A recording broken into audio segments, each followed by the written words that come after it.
2024년 2월 21일 수요일입니다. 오늘 하나님께서 우리들에게 깊이 생각하고 깨닫고 삶 속에서 실천하라 주시는 말씀은 시편 124편 1절에서 8절까지의 말씀입니다. 먼저 말씀을 함께 봉독하십니다. 이스라엘은 이제 말하기를 여호와께서 우리 편에 계시지 아니하셨더라면 우리가 어떻게 하였으랴.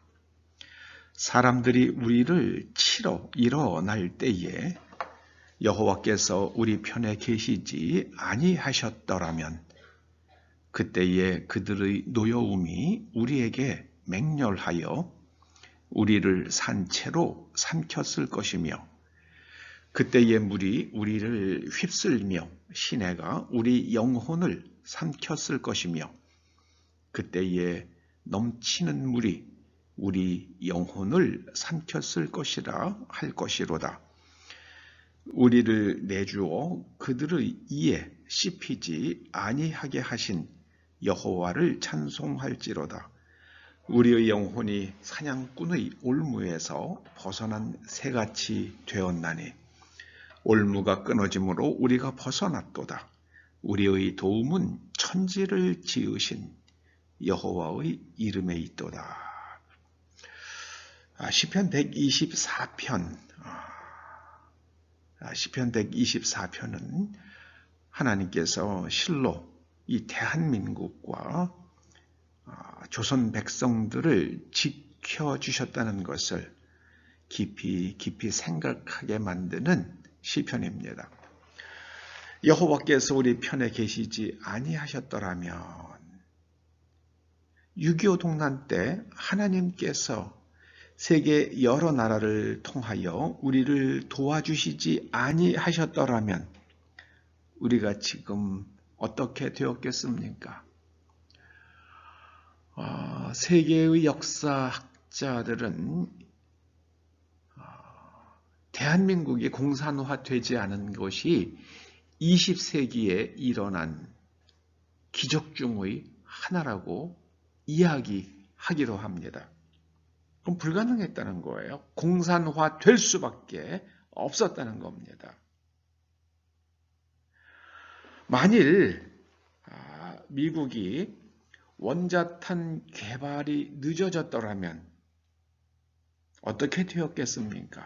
저는 원자탄은 인류에게 큰 재앙이 될 수도 있으면서 대한민국이 독립하고 오늘에 이르는 데에 가장 결정적인 역할을 했다고 그렇게 저는 평가하고 있습니다. 미국은 2차 대전 때 태평양 제해권을 장악하기 위해서 일본이 점령하고 있던 태평양의 섬들을 탈환하는 과정에서 엄청난 희생을 치르게 되죠. 하여 일본 본토를 점령하기 위해서는 엄청난 수의 육군이 필요한데 미국에서 그런 대군을 일본으로 상륙시킨다는 것은 이건 도저히 불가능해 보였을 겁니다. 그래서 1945년 2월 4일부터 11일까지 얄타에서 회담이 있었죠. 루즈벨트와 처칠과 스탈린이 얄타에서 가진 그 회담에서 프랭클린은 스탈린에게 일본 본토를 점령하기 위해서 필요한 육군을 소련이 제공해라. 러시아가 제공해라. 소련이 제공해라. 그렇게 요청을 했다고 그럽니다. 그러면 항상 그 부동항을 찾고 있던 소련에게 한반도를 그 소련의 영향 아래 허락하겠다. 그런 비밀 논의가 있었다고 그렇게 전해지고 있습니다. 그런데 미국이 원자탄 개발이 빨리 되면서 원자탄을 히로시마와 또 거기 나가사키에 투하하면서 일본이 항복을 하게 되잖아요. 그러자 일본이 항복을 하자 스탈린은 소련군을 북한에 재빨리 침투시키죠. 그래가지고 일본군을 무장을 해제를 시킵니다.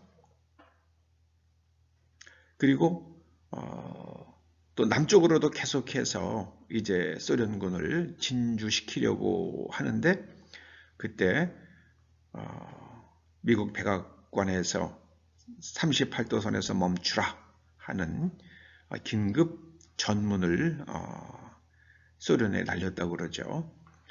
그 원자탄이 아직 없던 스탈린은 예 하고 38선에서 멈추죠. 그러면서 이제 신탁 통치가 시작이 된 겁니다. 남쪽은 미국이, 북쪽은 소련이. 그때 신탁 통치를 반대하던 사람들이 있었죠. 그래서 그 사람들이 그 반대하던 대로 신탁 통치를 안 했더라고 그러면은 뭐 남한은 지금 우리도 김일성, 김가들의 학정 아래서 살아가고 있을 겁니다. 북한 사람들 똑같이 살고 있을 거예요. 그래도 북한이 좋다는 사람들이 이 대한민국 땅에 대한민국 국민의 40%예요. 여러분 그걸 아셔야 돼요. 대한민국 국민의 40%는요, 지금도 북한이 좋다는 거예요. 그리고 북한이 좋다는 정치가들을 지지하니까요. 정말 저는 머리가 흔들려요. 네. 어떻게 뇌 속에 뭐가 들어있어서 그렇게 되는지 모르겠어요. 네. 정말 참 무서운 일입니다. 일본의 식민지에서 대한민국을 하나님께서 건져내셨죠. 전 에스겔서 34장 27절이 늘 기억이 나요. 종된 자리에서 건져내신 하나님. 여러분 지금 우리 대한민국에 가장 필요한 게 뭐겠습니까? 그때 그 공산주의자들의 맹렬한 그런 공격에서 하나님께서 이 한국 편을 들어주시지 아니하셨더라 그러면은 그 공산주의가 우리를 산채로 삼켰을 것입니다. 우리의 정신도 완전히 파괴됐을 거예요. 그런데 우리를 그들에게 내주지 아니하시고 우리가 공산주의의 그 이빨에 씹히지 아니하도록 하신 하나님을 우리가 정말 찬송하며 감사하며 영광을 돌려야만 합니다. 남한도 공산화시키려는 그 스탈린의 그리고 마오쩌둥의 그 올무에서 우리를 벗겨주시고 그 올무를 끊어주시고 우리를 자유케 하셨습니다. 그래서 지금 한국이 홀홀 하늘을 날고 있지 않습니까? 우리를 도와주신 분은 천지를 지으신 여호와 하나님이십니다. 그래서 우리가 한국인들이 우리가 지켜야 할 가치가 있습니다. 첫째는요, 자유예요. 자유. 여러분 중국은요 지금 자기네 국민들을 갖다가 식민지화하는 그런 통치 아닙니까? 식민지화. 그래서 내부 식민지라고 그러죠. 농민들이 도시에 가서 이주할 수도 없습니다. 그러면은 농민들이 도시에 가서 살려고 그러면은요 거주권이 없으니까 도시에 가서 공장에서 일할 때에 그냥 헐값으로 일해야만 해요. 농사를 지어가지고는 생활이 불가능해요. 아이들을 학교에 보내지도 못해요. 그 도시에 가서 살면서 마치 점령국과 식민지 백성처럼 그렇게 갈려서 삽니다. 그게 농민공이라고 불리는 사람들이잖아요. 도시 사람들의 월급에 받는 급여의 30, 40%밖에 못 받는다고 그러죠. 그게 중국 물건이 싼 이유입니다. 중국산이 싼 이유가 바로 농민공들 때문에 그래요. 중국은 자기네 국민들을 수탈하는 그런 정부죠. 중국. 그래서 저는 중국이 너무 싫어요. 어떻게 그렇게 국민들을, 자기네 국민들을 갖다 이렇게 종으로 부려먹습니까? 도시에 거주권이 있는 사람들은 100원 받으면은 농민으로서 도시에 와서 사는 사람들은 30원, 40원, 50원 받고 일할 수밖에 없어요. 그러니까 건설 현장에서 일하는 사람들은 길바닥에서 자고 거기서 밥 먹고 그렇게 하면서 건설 현장에서 일해서 그 임금을 받아가지고 고향에 보내면은 아이들이 그걸로 먹고 살면서 학교를 다닌다고 그러잖아요. 그게 소위 농민공이라고 불리는 사람들 아닙니까? 근데 그나마 그 일자리마저 없어져 가지고요. 이제 아마 일본, 중국의 농촌 지역에서는 식량 수입이 이제 중단이 되면은요, 엄청난 아사자들이 나올 거예요. 이미 중국은 그 대약제 운동이라고 할 때 한 6천만 명이 굶어 죽었다고 그러잖아요. 예. 그래서 한국은 이 자유, 내가 서울에 살 수도 있고 농촌에 가서 살 수도 있고 산속에 가서 자연인으로 살 수도 있고 그 자유가 있어요.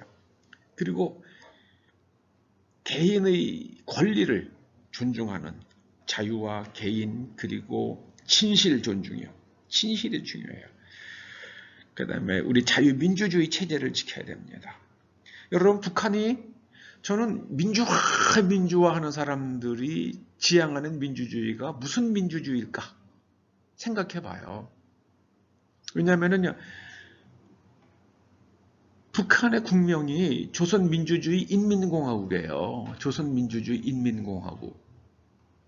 그들이 지향하는 민주화라는 게 이게 북한화하는 건가? 이런 생각을 해본 적도 있어요.